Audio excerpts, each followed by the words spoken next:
Het Limburgs Vastelovens Liedjesconcours viert het 44-jarig bestaan met een bustour door Limburg. En dit geeft ons de kans om het eens te hebben over zaken die het LVK de laatste jaren beïnvloed hebben.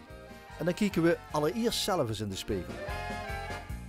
Ja, ik denk dat de media in dit geval dus de ROZ, Omroep Limburg en L1, dat die daar schuldig aan zijn aan het enorme succes. En de Vastelovens weer wortel geschoten bij de jeugd. En ik denk dat dat daar heel veel mee te maken heeft, ja.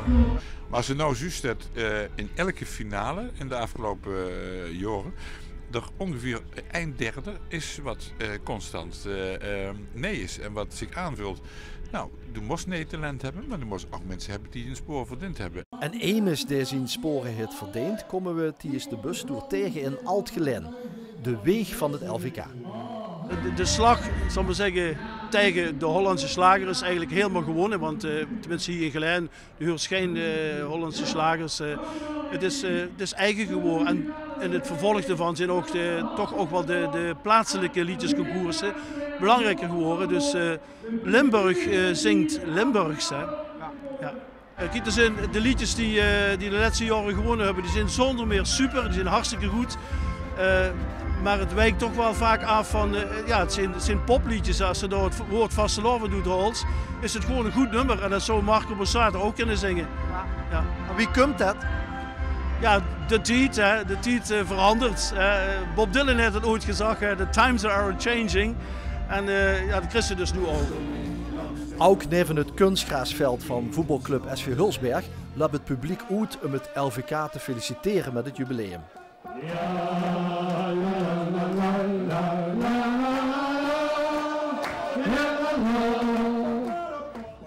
En er wordt nagedacht over de enorme muzikale diversiteit die de liedjeswedstrijd in 44 jaar heeft opgeleverd. Vooral de laatste jaren. Dus ik weet nog niet of het textueel zoveel beter is als bijvoorbeeld 10 of 15 jaar geleden. Het is vooral qua muziekstijlen heel breed geworden. Ja, en wat is er het gevolg van? Aan de ene kant is dat geweldig, omdat we dus niet 8 marsen en een weltske in de finale hebben, maar voor elk wat wils.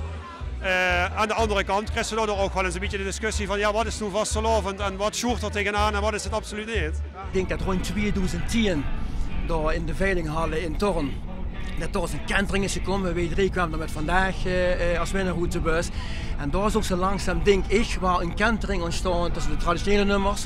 Waarvan ik denk van pak zo'n nummer als waar we niet zo knap de knappe rikken, pak de kriebels.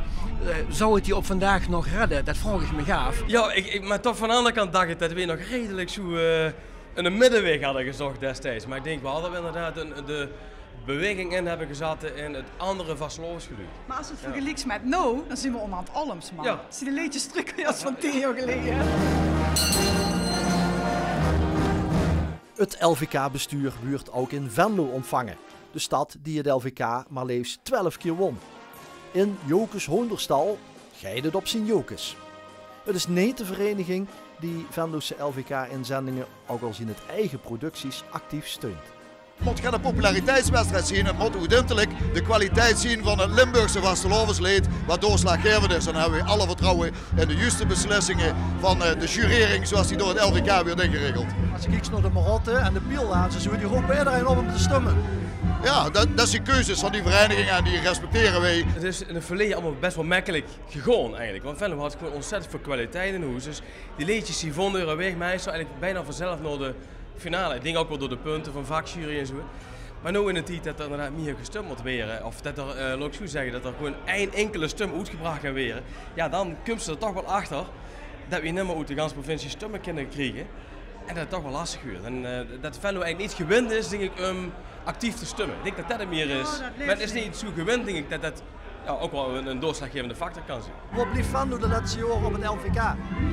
Ja, ik heb geen idee. Dat zijn natuurlijk de keuzes, ook van tekstdichters en van zangeressen, of ze wel of niet door aan mee willen doen. Net zo goed als dat het keuzes zijn van diezelfde mensen, of ze een Venlo mee willen doen. En nogmaals, het gaat zich er niet zo om of ze nou wel of niet door een afweging maken, of welke afweging zullen maken. Het gaat om het liedje.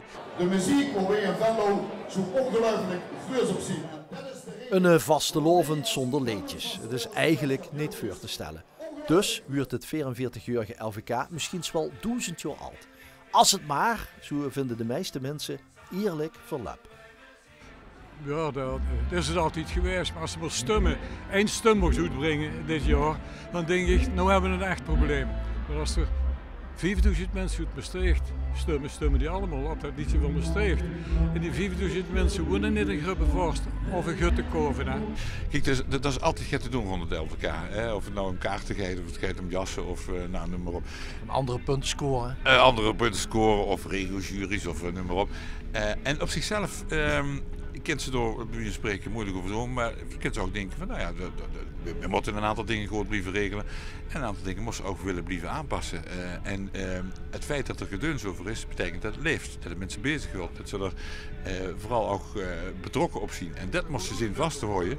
Maar tegelijkertijd moest ze natuurlijk ook niet ook zien voor soms ook terechte kritiek. Ja, de luchtigheid is er inderdaad vanaf. De spanningen worden steeds groter, de aandacht wordt steeds groter. Zien we schuld? Dat zien we allemaal schuld. Heel simpel.